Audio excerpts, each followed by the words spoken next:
Good morning. This is the clairvoyant session, because clearly we knew what Eric Smith was going to say, because this really is about the marriage of art, science and technology, and what it can actually do for television. So, welcome to What If Mad Men Took Over the Asylum. These are three guys who really have got ahead in advertising already. And really it's what TV can learn from the advertising revolution. We're joined by Ian Tate, who is the Global Executive Creative Director at Wieden & Kennedy, based in Portland in the US. Gustav Martner, who is Executive Creative Director at Crispin, Porter & Bogowski. And Nick Root, who is the Executive Creative Director at Pope Digital in London. Now, each of these three people have created the most extraordinary campaigns, which have created a huge splash in the market. And the idea today is to look at these three different campaigns. I'll ask them a couple of things about them, and then we set them a task. And we set them a task to come up with different ways of doing particular genres of programming. I'm going to tell you about those in a minute. We will have, at the end of their pitches, when it comes to what they suggest might be a good way of doing television, a different way, we'll get yes for commission, that's the green, no for don't commission. We'll be expecting, well, there'll be no judgments now. And we'll be expecting tweets from you if you'd like throughout the session. And it's going to be enormously exciting and indeed interactive. So without further ado, first of all, Ian, Wieden & Kennedy's campaign for Old Spice and just how extraordinary that was. Can we hear about that and see it? Hello, ladies. Look at your man. Now back to me. Now back at your man. Now back to me. Sadly, he isn't me.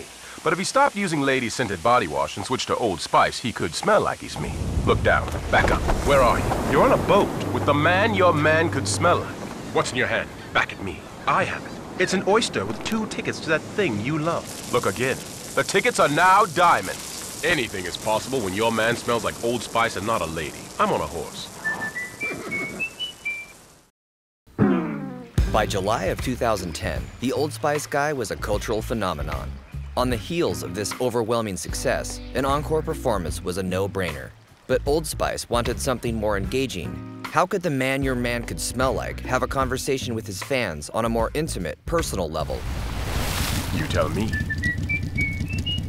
And so the response campaign was born. In 2.5 days, a team of creatives, digital strategists, developers, and producers filmed 186 video responses to fans and celebrities, pulled from questions on Twitter, Facebook, Reddit, and more.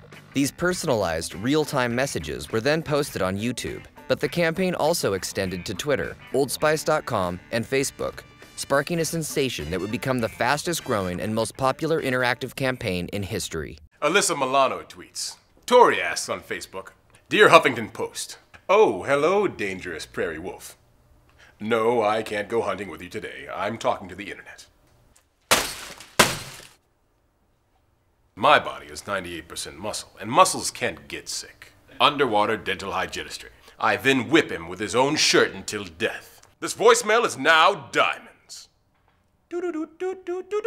On day 1, the campaign received 5.9 million YouTube views, more than Obama's victory speech after 24 hours. On day 2, Old Spice had 8 out of the top 11 most popular videos on the web. By day 3, the campaign eclipsed 20 million views. And 1 week post-launch, the work had been seen more than 40 million times. Amazing. The first question, did you come in your own jet? No. Sadly, you don't get all the back end. No, of course not. Did you have to wear Old Spice? Yes, I choose to because it does great things for me. Because you're the man who yes. So, Old Spice, not a brand that people associate with, huge modernity and interactivity. I mean, you started on the trajectory with Old Spice, but then this was kind of an exponential kind of thing, wasn't it? Yeah, the brand in America is slightly different, so they've been doing some interesting work for a little while now. So it's not like everywhere else in the world, it's still kind of surfers and big ships and kind of weird things from the 1970s. So it was definitely more modern in the US, but it really took off with that insight that how can you make women buy body wash for men, and finding that guy, that amazing character who it's okay for guys to like, it's okay for girls to like, and it's okay for your girlfriend to like that guy. Do you know what I mean? So it's kind of unthreatening. And I think the thing, like very quickly, I wasn't there even when they made the original TV spot, but what happened was, you just look at it and go, well, this guy is speaking directly to the camera about the product. It's perfect. Like he's speaking directly to the audience. Let's do something where he speaks directly to individuals and communities. And for me, that didn't feel like a massive leap, having worked in the interactive space for a while. But I think it was quite new for people who were used to working in TV advertising, where you quite shut off. Yeah, exactly. And so how much was it a marriage of the talent, the writing, the technology? I mean, how did you go about that? Because he's very special. Yeah, absolutely. And I think when we saw how we got to filming nearly 200 sort of commercials in 2 days, which is a lot. Yeah. The other thing was actually how they got it out there. So we had people there who knew the communities online, who understood who to respond to, not only in terms of were the things they were writing funny and good fuel for the great writing, but also if we respond to that person, where will that message then go to? Because as soon as you respond to someone, they would then put that message back out there to their communities, and that's where you get that kind of massive exponential growth. I remember you can talk about this because we're going to move on a minute, but just one last thing. You set up a huge expectation now. I mean, you've taken this right up the top of the mountain, it says there. I mean, you have to think something incredibly special to carry this on, don't you? There has been a follow-up recently, actually, where we used some of the learnings from that, but I think that was a one-off, and I think one of the things you'll see a lot of in the interactive space is people want something new, and if you try and repeat something, it's quite difficult to get the same effect again a second time. So we did a campaign where Fabio became the Old Spice guy, and Fabio and the Old Spice guy battled it out to become the owner of the title Old Spice guy. And it was massively successful, but it probably wasn't quite successful. Well, let's look at the next one, and this is Gustav's campaign for Crystal Porter Bogowski that you ran for Burger King. Let's have a look at this. When British people really love something, they call it tasty. But when you make that already tasty thing out of Angus beef and add 3 types of cheese, it becomes way more than just tasty. It becomes f***ing tasty. So when it came time for Burger King to launch the 3-cheese Angus, there was only one way to describe it: King Tasty. This provided a great opportunity to push some buttons and flirt with a word so commonly used in British culture, yet still considered taboo for the mainstream. Once again, BK was letting the people have it their way. Oh, come on, officer, don't give us a ticket. I was just getting some King lunch. Including a TV campaign the authorities deemed too King much for TV. What did you do to deserve such a special King lunch anyway? I moved your huge King bed off that King lorry over there. As expected. But there was another plan to spread the good word. Enter KingTastyShirts.com. Here, users could create and buy their own unique King t-shirt, celebrating any King thing they wanted. But best of all, people could get their shirts for free by sharing a link to the banned TV campaign and collecting 50 unique views. This mechanic proved very powerful. While some people tried to figure out the King meaning of it all, the unexpected popularity meant we had to double the number of free King t-shirts. So we got even more views of the ad, and the thousands of t-shirts earned all became mobile billboards, helping the campaign stay alive longer than any traditional media buy. Which of you two idiots broke my vase? Missus got a King governor, hasn't she? She's King mental. So despite the censors and their objections, in the end, BK had a King good laugh at their expense. King thank you for watching. So the lesson we take from that is if you're going to make a TV advert, make it one that gets banned. Yeah, I mean, that's usually a good way of getting out there these days. Yeah. And so you get marriage of a TV ad that's banned, and something really rather old-fashioned as a giveaway t-shirt. Yeah, it's cool, isn't it? So how did you create that whole vibe around the TV campaign that was banned, and how did you get people to go buy into that? Well, I guess the background of all this is that Crystal Porter Bogowski has worked with the Burger King brand for quite a few years, and it's been we have a lot of viral hits, if you like, in the US. But the thing is that in the US, there has always been a core of what we call super fans, people that really like working. And that's not the case when we try to go into new markets with that concept. So as we started to work with the UK, one of the things that we were thinking a lot about is that we don't have really the same foundation to kickstart campaigns as has been built up in the US. So So one of the things we were thinking a lot about was like, how can we start to build a community of ambassadors and people that can spread the king word. The king word. Isn't it like, it's quite good because you can almost dupe them, because what you've done, as you say, you've got these online, you've got these mobile billboards that are going around all the time, so there is huge free advertising for Burger King. Yeah, I mean, it's basically trying to find new ways of moving money, the budgets that maybe we can take from media and put into something else, and play around with it now. We have more complex ecosystem and touch points. But because this is the whole television thing as well, the idea, the stronger idea is creating a community that then will be loyal and will tell their friends. And years ago, we used to things like, when Blue Peter started out as the Blue Peter badge, you could belong to the Blue Peter Club. This idea that people want to belong to something, it gives them sort of cachet, even if they're burger. Yeah, and they invest their own creativity, even though it's fairly limited, but still they can write their own things. Like they did with the Old Spice campaign. Yeah, I think that's the key, and I also think that if you look at Old Spice, that's it's such a beautiful case. But to your point about this thing that it's hard to repeat a success, that's also something that we've seen. We did a Whopper freakout in the US where we took away the Whoppers and make a documentary about how people reacted when we took away their favorite burgers. And it was also a massive viral hit. But I think that if you look at this King Tasty case study, I think it shows something about, so how are you supposed to maintain engagement when you can solely rely on the content itself. And then I believe that to maintain that, we might need to work with ideas that are more like incentives. So in a way, you can almost see it's like some kind of waved loyalty program. But each individual interaction makes new media. Yeah, exactly. Inventing media is really what it's all about.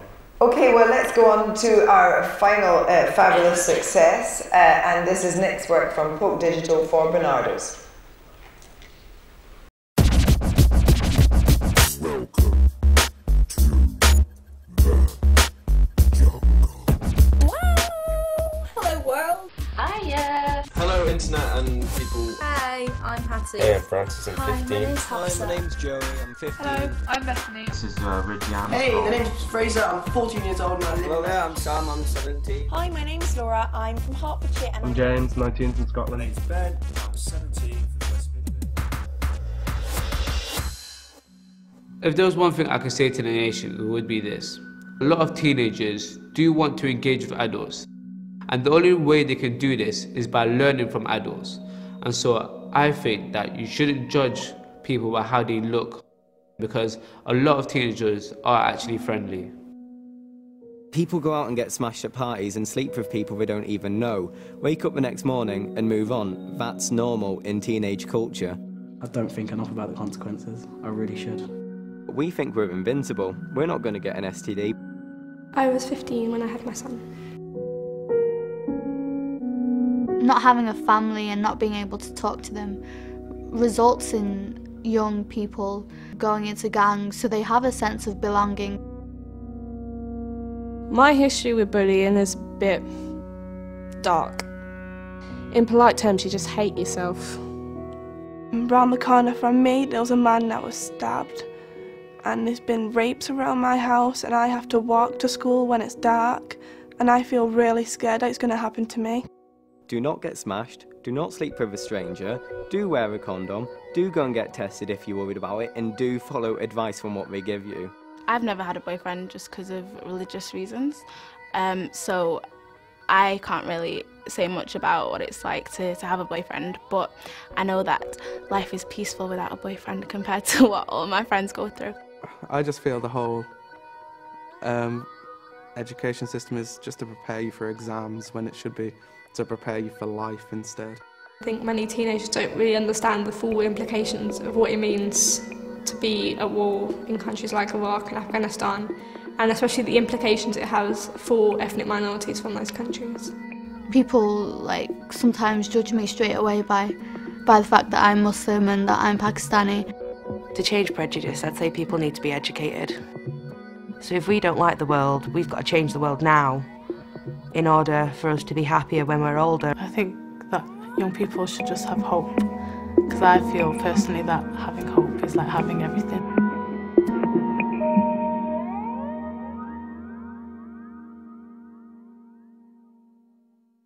So, where did you begin? Because Bernard has wanted you to make a campaign.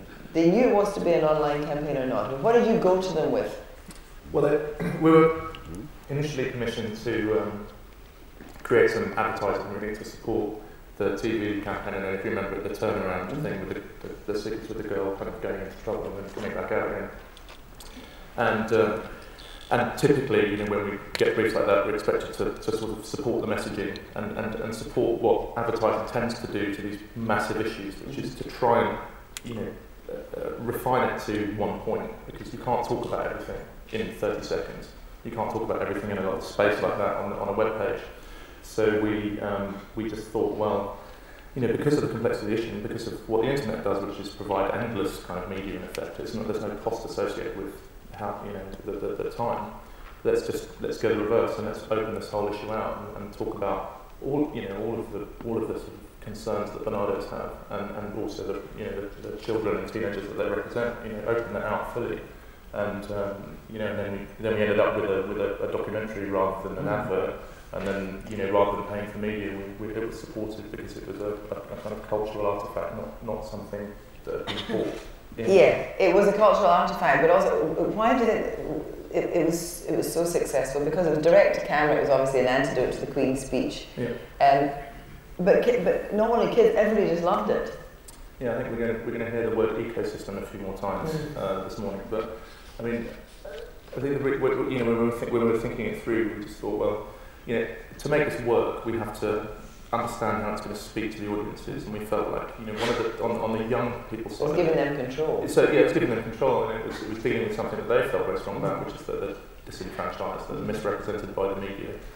So this was an opportunity for them. We were giving them a platform to talk to the nation, and on the flip side, from the adult group, then you also have this sort of nagging sense that, you know, youth is misrepresented by the media. I kind of wonder what their world is like. So there was this inbuilt kind of motivation on both sides that helped carry it. So that was the assumption that drove the whole thing. But I mean, not to be reductive, but it was actually a fairly simple thing to do, a simple idea. Yeah. That it wasn't necessarily this great kind of high-tech interactivity even. It was just something that was actually emotionally very connecting. Yeah, although actually on the, I don't know if it probably wasn't that clear from the film, but the gathering process was actually reasonably complicated. We were using, you know, Facebook, YouTube, all of these things to kind of put questions out there and then see what comes back. All those videos were taken from the campaign, so it was actually quite kind of complex in the run-up to the film. All three of the campaigns that were shown, the technology is kind of invisible, right? Yes, so the way that the T-shirt's distributed, with you having to share it 50 times, that's not a trivial thing to pull off in the same way the old thing had technology in the background, but you didn't see that. And I think there's, you know, to keep it simple for people so it doesn't feel like they're wading through technology. Yeah, you shouldn't show your workings all the time. But the television has had an issue before with user-generated content and how and I think we can maybe come on and talk about that in a minute. So now you've got to know our three madmen. This is where they're going to do even more work, because each of you has been given a TV genre or property. You've got to demonstrate a different approach, a new approach. Each one of these three advertising gurus gets 8 minutes to sell the idea, and then we're going to take questions from the floor on each one by one, and then we're going to vote at the end of each pitch as to whether or not you would give this the green light, you would commission this. Now let's begin with Ian, and Ian has been given the idea that he would like to look at the way current affairs is delivered on television. He's got 8 minutes to give us his pitch about how he would change it. We'll take questions and then we'll vote on it. Ian, the floor is yours. Right, so I was pretty excited to be given current affairs because it's something that just is happening all the time. There's a constant flow of new content. It was great. And so I thought I'll pick a really kind of iconic current affairs show in the UK to sort of reimagine. So I picked Newsnight, and this was before I knew that Kirsty was going to be the moderator of the panel, and so I realised I'd probably shot myself in the foot by picking something that she's really expert in. So I then went and thought, well, how about if I make it more about Paxman? And then there's a weird thing that goes on in my head whenever I think of a person like Jeremy Paxman. I get all muddled up and I get him mixed up with another Jeremy Clarkson. So I've got this kind of thing of there's two Jeremys, and they both are kind of the grand wizards of television. So I wanted to kind of come up with something that would appeal to both of them. So the question is, what would the Jeremys care about? And I think both of these guys are people who, for me, would care about one thing, and that's attention. So, and actually what's interesting about attention is that it's something that's massively important for TV and massively important for advertising. And we're always competing for people's attention, and that competition has got more and more intense over the last few years. And I think advertising, the way that we think about attention, might be slightly further ahead than television, because the competitive set for people's attention and that competition is so inherent in what we do and how we're measured and how it performs that I think we're just incredibly conscious of that right now. And I think we, as advertising and television, now have this incredibly huge enemy that we're collectively fighting against from an attention point of view, and that's technology. So the average mobile consumer now has 2.4 connected devices, and that's sitting in the living room with them, stealing attention away from the thing that we're trying to get them to watch, certainly on television. And just in case, to make this really clear, this is kind of what wandering attention looks like. I've just been rereading Enoch Powell, The Rivers of Blood speech. So I'm watching Newsnight, and David Starkey talks about the rivers of blood speech. So the first thing I do on my laptop on my phone is I go to Google, I do a search for the rivers of blood speech, I end up on the Wikipedia page about the rivers of blood speech. About halfway down the page I noticed that it was broadcast on ATV, which makes me think of this TV channel that I remember from when I was a kid. So I'm on the ATV page and I think, I remember that logo. So all of a sudden I'm on YouTube looking at old TV logos, and all of a sudden 10 minutes has passed on Newsnight, and then I'm back in the show. So how are we going to deal with that kind of wandering attention that happens? And this is even worse. So if people sort of get bored and they lose attention, then they start just posting random comments like this episode of Newsnight really blows on Twitter, and all of a sudden you're kind of not only destroying your experience, but you're destroying other people's experience of the show as well. So how are we going to deal with that? And even with the BBC's might, I think going around installing human blinkers on people isn't going to work. What we need to do is to find ways of giving people an experience that's so good on those devices that they don't need to look elsewhere. And it's not just about attention in terms of a visual thing. I think now people have fiddly fingers. Like, people just want to be playing with stuff the whole time. And I think kids are sort of growing up with this sense that they have to be doing stuff with their hands all the time. When you look at the stats around YouTube and how much of videos people watch on YouTube, the average length of time that people watch is 40 seconds.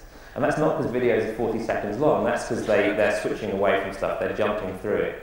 And I think that's one of the things is like, not only are people's eyes wandering, but they're physically wanting to do things. So what I wanted to do was really kind of deconstruct the show and then put it back together again. So historically, TV's been this kind of 10-foot experience, and kind of laptops have been this 1-foot experience. It's like, what do you do if you want to create something that's a kind of on-the-knee and TV experience working together, this kind of two-screen thing? And really, the important thing is, how can you bring the world of content that's out there on the web onto people's laps so they don't need to go anywhere else? And really what I wanted to do was create something that would become this kind of archive that people could kind of jump backwards and forwards between day by day. And as you're going through the show, this sort of experience is kind of building out, and I'll show you how that works. The main thing here is that it's audio synced, so regardless of when you're watching it, and how you're watching it. If you fast forward through the show, if you're watching it on iPlayer, this experience will kind of catch up with you. There's a way to bookmark and share things as you're going, so you never kind of miss out. The content comes in both directions, so we're putting things onto the TV and taking things off the TV. There's sponsorship opportunities, obviously not for the BBC. This is a modular thing, and it doesn't matter what device you do it on. So we watched the show and kind of went through it, and it's like, okay, we'll have kind of, this is all synced up, so at 4 minutes there's a bit in the broadcast which says who's done a good job, the police and politicians, so you have an instant poll. Anytime a new person gets introduced, we have content around them. I'm running out of time. There's a simple kind of slider here, so when they ask the question, how much trouble is the nation in, there's a simple slider from not very to a lot, which gives people something very quick to kind of answer those questions. You know, we have a holiday map that shows where the politicians all were when the riots started. We have some information on Lady Starkey. We have the Rivers of Blood speech kind of being pulled in full. Where are we? A controversy league, which I like, which pulls up the most controversial clips ever on Newsnight, and you see David Starkey there just above Dizzy Rascal. And this is what it might actually look like if you saw the whole thing working.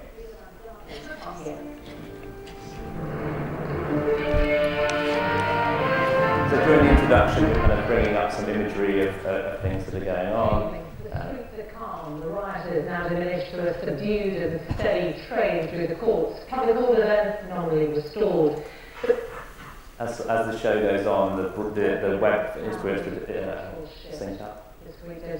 This gives people a way to kind of find out more about the guests, because sometimes you see people on there who you have no idea about. The Rivers of Blood speech is synchronised up. You'd see the big controversial statement with comments attached to it. There's David Starkey's top 5 rap videos as submitted by the community. This is kind of behind the stats, so you'd see where the information comes from. People are able to add things to, as they're watching, add things to a bookmark bar. This is kind of the whole show as it's kind of mapped out. You can kind of zoom backwards and forwards between the whole thing.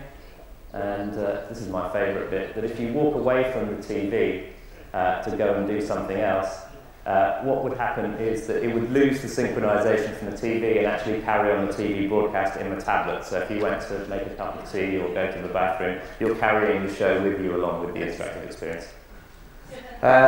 And then here's a bunch of reasons why you should greenlight this experience. Thank you very much. Yeah, thank you very much. Questions before? You make a very big assumption there that people aren't drunk by the time they watch Newsnight. They never manage to do all these things.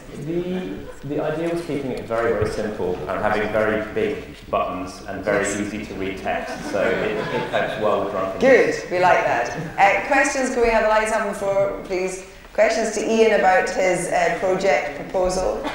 Yes, gentleman right in the middle. Would you like to throw a microphone across here? And anyone at this side for next? No one yet? Okay, please identify yourself. Yeah, my name's Colin McKeown from LA Productions. The question I want to ask is, did you target that at any particular demographic? Because you mentioned YouTube and you mentioned what people like to do with their hands. I'm an old fart these days. I don't want to fuck around with my hands, to be honest with you.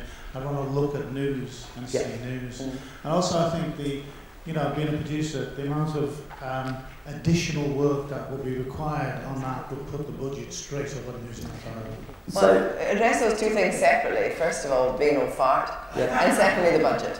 So the idea with this is that actually you could just sit there. I mean, if you have one, it's not for you if you don't have one of these devices or a laptop with you. It's designed for people who have a screen with them, and there's figures to show that upwards of 50% of people are consuming television with a second device kind of readily to hand.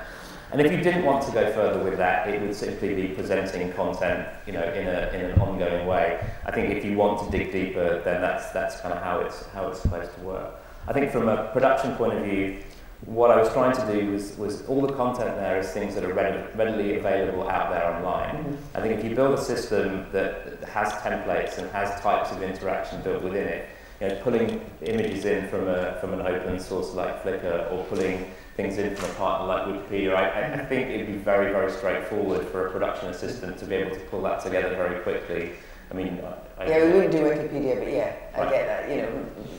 Library, Congress Library, all that kind of stuff, all speak to us, I can see how that could work. And Hansard. And what about the Newsnight demographic? You think this would bring us in a younger audience? I would hope so. Yeah. Well, I'd hope so too. And another question? On that? Yes, in the front here. Thank you. Would you like to identify yourself? Just take your mic. Sabina, I do digital at Fremantle Media. What I was wondering is whether the reason people are using that second screen isn't just because they want to have the information in front of them immediately, it's also because maybe they enjoy the process of searching and following a train of thought or imagination that something's triggered off. Yeah, I quite agree, but I think if there's a way of, I would never suggest that this is about putting people in a box and saying you can't go out and do those things, but I think taking that first couple of steps for people who, I think it's about kind of taking some of that attention and making it easy for people rather than saying you have to go and do all the work yourself. I think it's not a closed walled garden that says we're trying to lock down your experience of going on. But here's a kind of technology question that I don't understand. So we have we're live, right? Yeah. And Starkey, whoever starts talking about rivers of blood. How instantly though? I mean, you're talking about if we were going to be doing some kind of extra information on that. I mean, how instantly could you get that? I mean, you could certainly obviously get the Wikipedia with rivers of blood speech, but in terms of putting it in context, you say the production assistant can do it, but if it's all live, how quickly can that stuff be get on the second screen that gives you the added information? Or they do it themselves? I think it would be. I would hope you could get to it very fast. I think it would be a new skill almost to kind of to manage that system. And I think one of the things that we've seen over time is content management as an industry is actually quite old-fashioned now. And I think making experiences like that are it'll be almost as much fun to produce that interactive content as it would be to yeah, we're finding a lot more of that is true. Okay, well now we go to a vote. Green, if you think this is something that we could commission, and given that Ian he's done this in his spare time, he's got the day job. So let's say who would commission this as a way forward for Newsnight, and who wouldn't. Let's go for who would commission. I'm a green person too. I'm green. Okay, well, I mean, there's only a couple of people that wouldn't, that perhaps they're too tired to do that by the time they watch Newsnight. You just want, sorry? Oh yeah, okay. No, you understand that he never does. Anyway, so let's now go on to Gustav's pitch. Well, that was overwhelmingly fabulous. Ian, you've got the job. Now, let's look at the next one. Now, the next genre which we thought was in need of a kind of fresh pair of eyes was cooking. Take it away. Okay.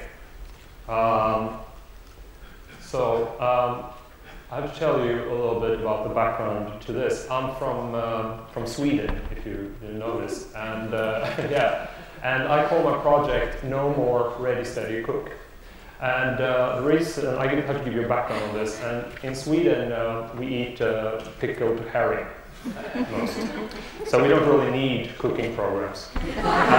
So I asked the organizers of this event to send me some information on what the British people are looking at, and they sent me a YouTube clip of something called Ready Steady Cook, which is a show where people try to make food in a very stressful environment. And I realized that this is great. I'm just going to try to make this even better, so I put some of my spare time, as we were mentioning, into trying to make the next season of Ready Steady Cook even better. But then I Googled, and on Wikipedia I heard that there will be no more Ready Steady Cook. So I didn't know what to do really. So what I thought that, well, maybe there is a way to monetize on all the material, because this has been a show for quite some time, right?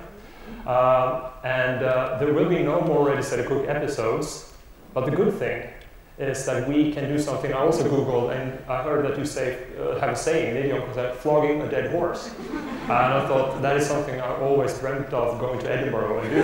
So let's see if we can do that.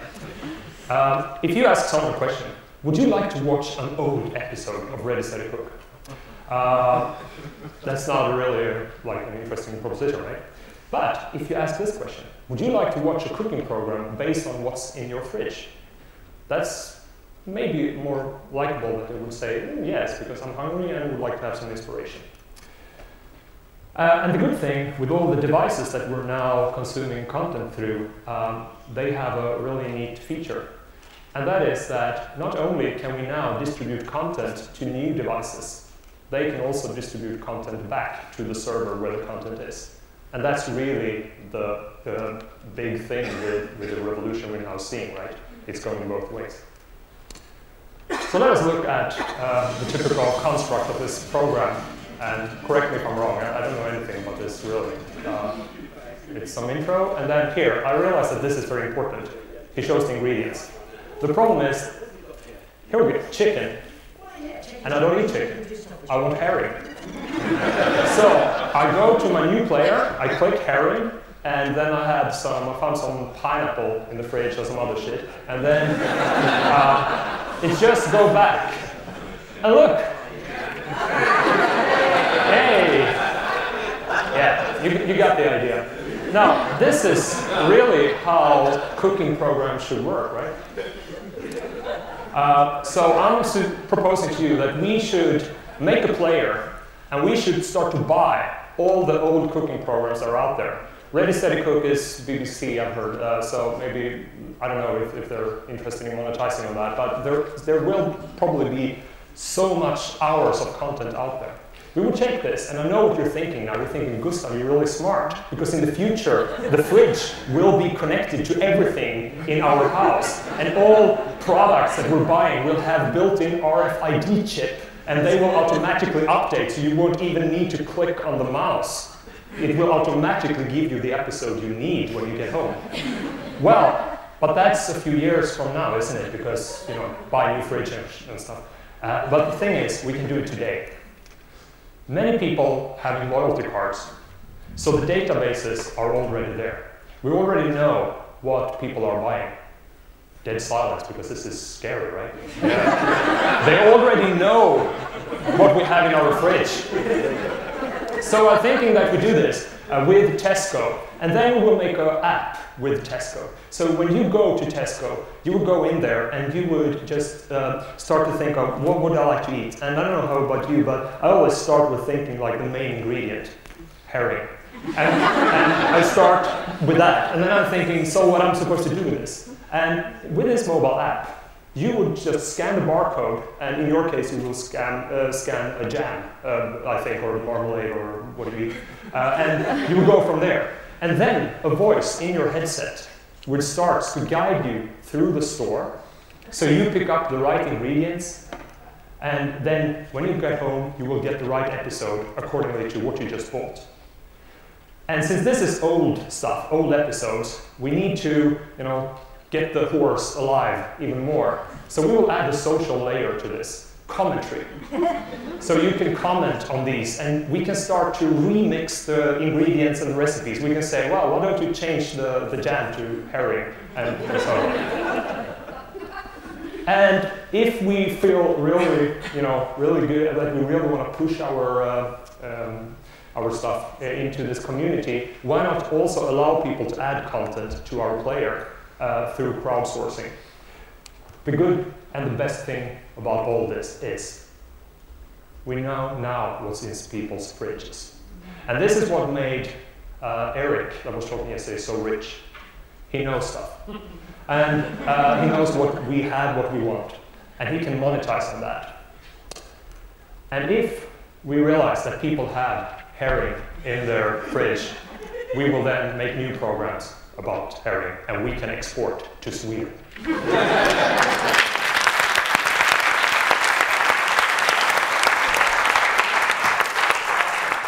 The thing is, why bother with Ready Steady Cook? Why not just use the Tesco Club card, work out what people have and put it online for them?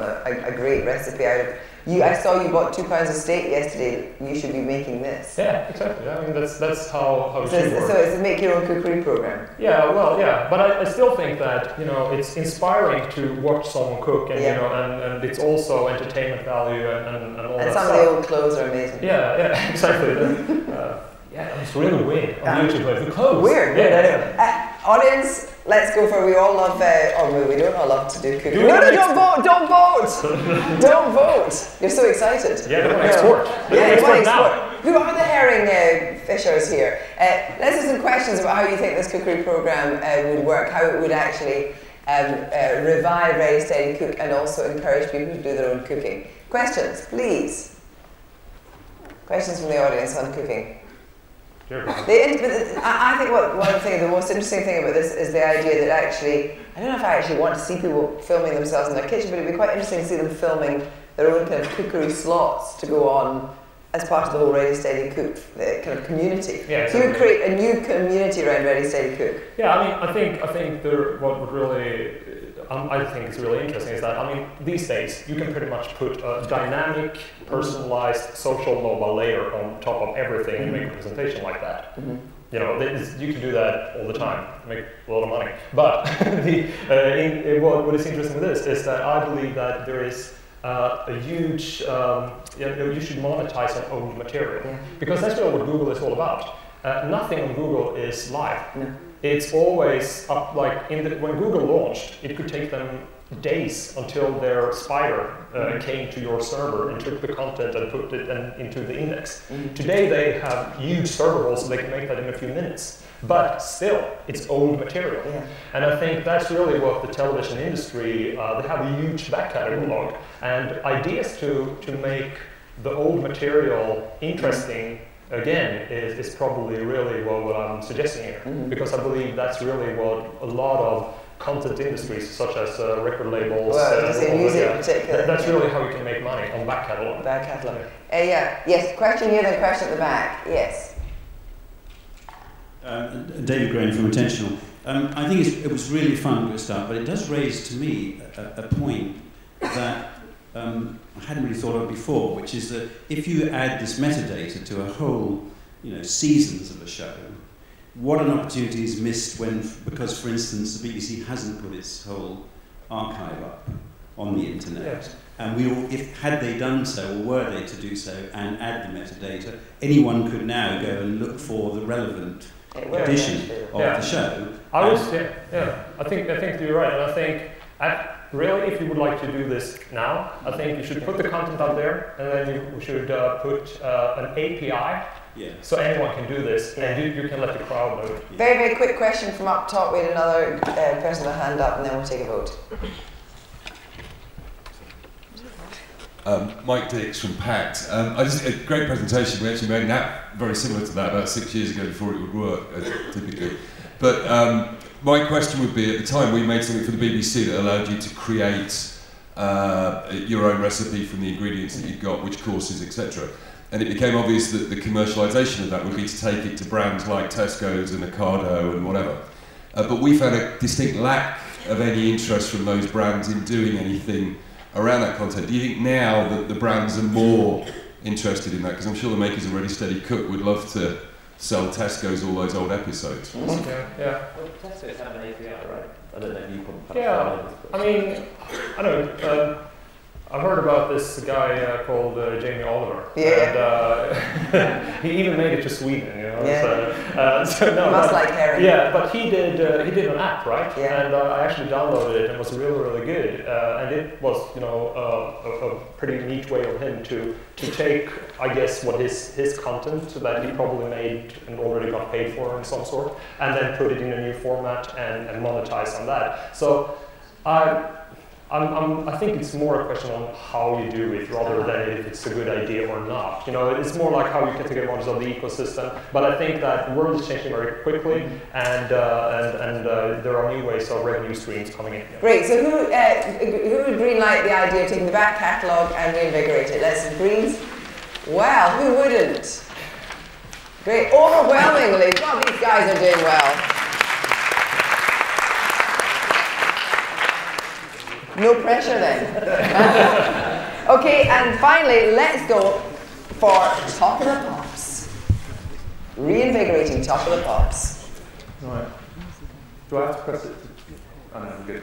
Yeah, so music, and what I didn't want to do as a digital person is to show you a bunch of fancy things. I mean, Top of the Pops is renowned for its wonderful graphics and everything, but I wanted to try and do what we do with our clients when they come to us. And zero in on the really burning issue. Just rewinding back a few years, people had to buy their music from shops, and there were like 2 or 3 shops where they could buy their music. And and they use this stuff to buy it. So actually, even though that seems really obvious, people buy stuff, when it comes to the charts, what's happening is that people are really part of the game. They're consuming something, but they're also part of this game, which is the most popular record. And by laying down their pound, they're participating. And just like sport, have you tried to watch a horse race without betting on it? It's terribly boring. Would you imagine watching this man if you hadn't spent a few quid trying to vote him off every week? So that's, I think when you think about Top of the Pops, you sort of forget all that aspect. You forget that it's really a big game. You just think it's a TV show with bands on it. On the media side, so that's the kind of the driver, the game side. On the media side, obviously, we're also in a time where you couldn't get a lot of it. There was very, very finite, very, very small amount of shows where you could actually experience this stuff. So actually, both of those, both aspects were really, limiting both the consumption side and the buying side and the consumption side, the experience side. So obviously, Top of the Pops was an answer to that situation. Everybody was playing the game, and everybody was watching the same screen. We were all part of it was this enormous shared moment, and that energy was captured brilliantly by the show over the years. and the reason why these people managed to get away with being the kind of the biggest tools in history was because they had this attention. I mean, this attention that we're now scrabbling for. They had in spades, so they became gods. Even Shawty Waddy. You just put Top of the Pops in and Shawty Waddy just come out. What is it about that band and Top of the Pops? So synonymous. So I'll just put some more graphics in there because they're nice to look at. And some nice gratuitous transitions as well that seem to fit. So obviously the other thing to mention, of course, is that because of that situation, it also was self-perpetuating. So you got on Top of the Pops, of course you would sell more records, and you sell more records, you get back on Top of the Pops again, which led to things like this happening. So 16 weeks at #1. So there was already something a little bit broken with the model. I did what everybody does now and told people I was writing this thing, and then somebody tweeted back and said, when I worked at our price, we would stay open late on a Thursday to catch the Top of the Pops rush. It's unimaginable now. It just doesn't happen in that kind of linear fashion anymore. So these brands obviously started something that's now much more proliferated and wide and spread, and finally the kind of more legitimate face of that. So music has, excuse the awful pun, has gone underground. It's no longer sort of experienced and enjoyed in the way that it used to be, and because we're doing lots of different things in different places, we're consuming it in lots of different places. And obviously what happens with that ubiquity and the fact that actually most people aren't paying for music is it becomes valueless. So that old equation and your token, your chip in the game is no longer meaningful. So just the fact that you download a track doesn't mean you care about it. And that's the fundamental problem, and the reason why the model then breaks obviously is if you don't care, then you're not invested in any way in the outcome. There's no connection there. And also because there's no connection in real time, because you're not all watching the same thing, also you don't care. So that's the old model. And then it becomes a bit more like that. It just flattens completely.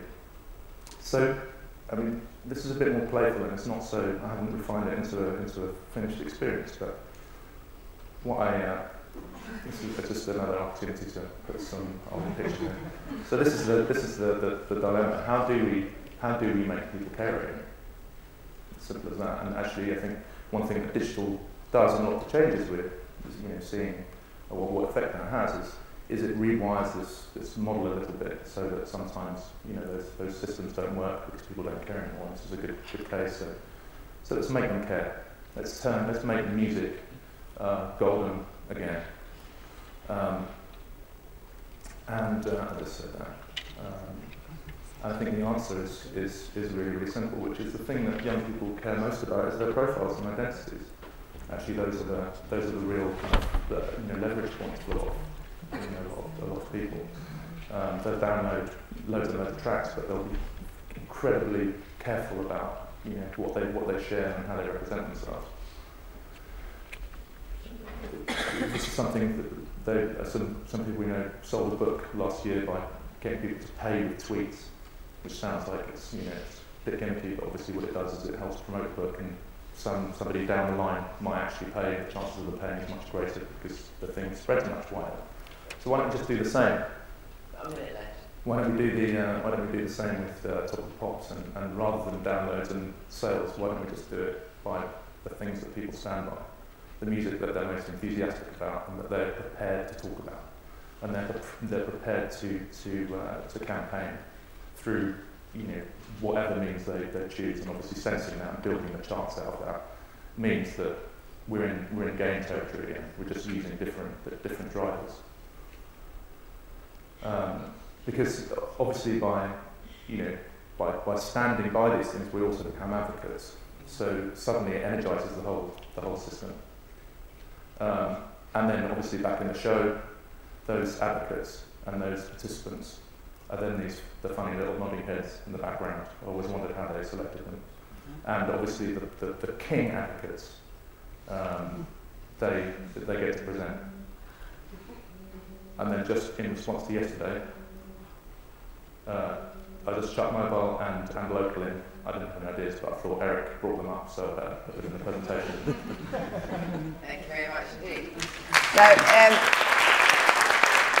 just to say, we started about 7 or 8 minutes late, so we're going on because the next session is not till 11, so that we can get some questions on creating some kind of new community and also creating a competition around music again at the Top of Pops. Actually, with using social media, you could create your own chart, and therefore the people that like it. Questions? Interrogate that as commissioners, please. Questions from the floor? How do you actually, so how would you create a buzz around an artist? Do you do that first on Facebook? Or any once the rules are established, people would know what to do with it. So you track the Twitter stuff through hashtags, and then you might do the Facebook stuff through Connect or whatever it might be. But yeah, the mechanisms all would make it incredibly easy to people would need to identify themselves as participants. Right, and so the labels wouldn't really have very much power anymore. No, and that's a good thing. Yes. Ian, you have a question. You're allowed to ask a question. How do you stop Justin Bieber from becoming the new Bryan Adams? Well, there you are. Good question. But this is about free access. Everybody gets the chance. It might be a terrible outcome. Yeah, but that's quite polarising as well, isn't it? Because it sort of enforces people who want to get people off into access as well. So it's all inbuilt motivation for the pros and the antis. Aha, so that you actually, as soon as someone sees that Justin Bieber's getting out there, everybody else gets out to stop it. Yes. You hope. Yes. Okay, one question over here, please. Hi, Toby Moores from Sleepy Dog. It seems to me that people used to gig sell albums, and now they give away albums, sell gig tickets. How do you think live works with what you're talking about? You talked about the how you build a community and interest and all that kind of stuff, but live seems to be becoming more and more important. Where does that fit into your thinking? It doesn't really. It's on that. I mean, live's persisted through the ages. I mean, obviously with the restrictions on consumption with before the internet came along, live is still present, and obviously is the essence of an artist's work. So I think it doesn't really change that at all. But it creates this idea that a community. I mean, everybody goes to the Justin Bieber, SEMA with Justin at the moment, concert, and they immediately feel part of the kind of Justin Bieber thing. Yeah. But what you're saying is that that would still exist, but then they would get together in so many other ways already before they get there. So they'll all be in the same T-shirts. Yeah. They'll all be doing the whole Justin Bieber thing. Yes. So it's a kind of form of fascism, and that's fine. Okay. Right, well, let's vote on this, whether or not we can re-energise Top of the Pops by making it into a chart, but a chart on through social media. Green light for this, please. Oh, yeah, well, you are there, but you know, it was a tougher pitch, wasn't it? These commissioners were a bit more concerned about that. Just before we finish, and we are going to finish, just the whole convergence of the idea of advertising and television. Ian, why would you see the model being? Because it's also about converging, we're all, in a way, we hope we're all creatives. It's just different skills, so that, in fact, BBC, presumably, ITV, have got to tool up on different skills. Yeah, I mean, I think, you know, it is this convergence, it's the coming together of two different worlds, and I think when you look at, you know, all of the case studies that we've seen, I mean, there was traditions of great writing, great filmmaking, all of that stuff coming together, and not just using the internet as a distribution medium, but using it as a way to capture attention in new ways and involvement in new ways. And you think there were a closer relationship as well? I think I don't really see a big difference between advertising and television. To me, it's the same, and I think what has worked for the advertising industry is to let people like me and you get into the play.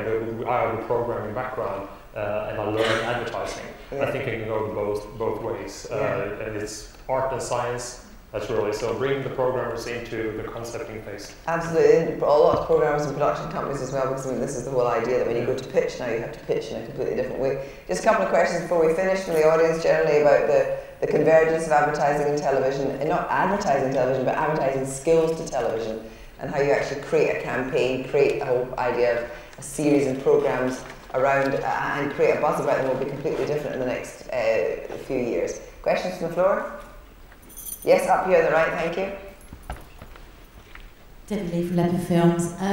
How important, you know, with a fragmented world of comms, with digital being so, as we said, it's more than revolution, it's dominating in a lot of spaces. How important is the TV window from creative agencies' relationship with your clients? How still important is the TV window for them? Nick? Incredibly important for certain types of things. So, I mean, for certain types of products, it's still the only way to talk to audiences about certain messages. So. We have to remember that. I mean, if you look at Sweden, who's considered being pretty in the front runners when it comes to digital, TV advertising is the absolutely most profitable and hardest to get your advertising. So it's like a lot of our customers and clients, they are like, oh, it's so expensive with TV, and that's just because it's working. We have to remember that branding is something that we still haven't cracked online. It's still a lot of like Google. There is a need and people looking for products, and then we can fulfill that. Mm-hmm. But the branding, which is basically the most important part of the advertising industry, is still not working online. But if you tie your brand into a community that then grows, in a sense, then it reinforces the brand. Yeah, I mean, we're getting there, and Old Spice is an example of that, but the old model is still working good on TV, so we need to fix display advertising on the internet, because it's still not working really well. A final question before we finish? Anyone in the hall? Well, I'd just like to say, I think we should really thank Nick, Al and Gustav for an extraordinary amount of work and presentation and thought that's gone into this session. Thank you all very much indeed. Thank you. Thank you.